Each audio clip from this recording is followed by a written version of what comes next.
ಹಲವು ಬೌದ್ಧ ಸನ್ಯಾಸಿಗಳನ್ನ ಬಲೆಗೆ ಕೆಡವಿಕೊಂಡು ಕೂಡಿ ಫೋಟೋ ಇಟ್ಟುಕೊಂಡು ಹಣ ಕೇಳುತ್ತಿದ್ದ ವಿಲಾವಾನ್ ಎಮ್ಸ್ವಾಟ್ ಎಂಬಾಕೆಯನ್ನ ಥಾಯ್ಲೆಂಡ್ ಪೊಲೀಸರು ಬಂಧಿಸಿದ್ದಾರೆ.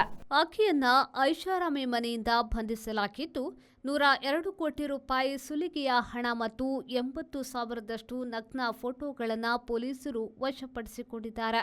ಬಂಧನದ ವೇಳೆ ಆಕೆಯ ಮನೆಯಲ್ಲಿದ್ದ ಕೆಲವು ಫೋನ್ಗಳನ್ನು ಪರಿಶೀಲಿಸಲಾಗಿದೆ. ಅವುಗಳಲ್ಲೇ ತೆಗೆದು ಸ್ಟೋರ್ ಮಾಡಿಕೊಂಡಿದ್ದ 80,000ಕ್ಕೂ ಹೆಚ್ಚು ನಗ್ನ ಫೋಟೋಗಳು ಪತ್ತೆಯಾಗಿವೆ. ಈ ಮೂಲಕ ಕಳೆದ 3 ವರ್ಷಗಳಲ್ಲಿ ಈಕೆ 102 ಕೋಟಿ ರೂಪಾಯಿ ನಗದು ಸುಲಿದಿಟ್ಟುಕೊಂಡಿರುವುದಾಗಿ ಹೇಳಲಾಗಿದೆ.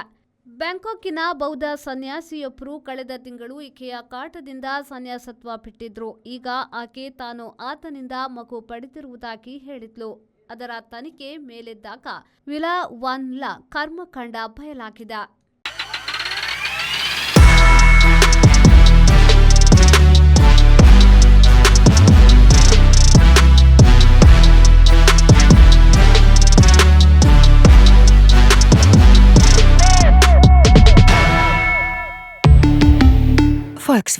Volkswagen Mangalore, Airport Road, Yeyadi, Mangalore. Volkswagen.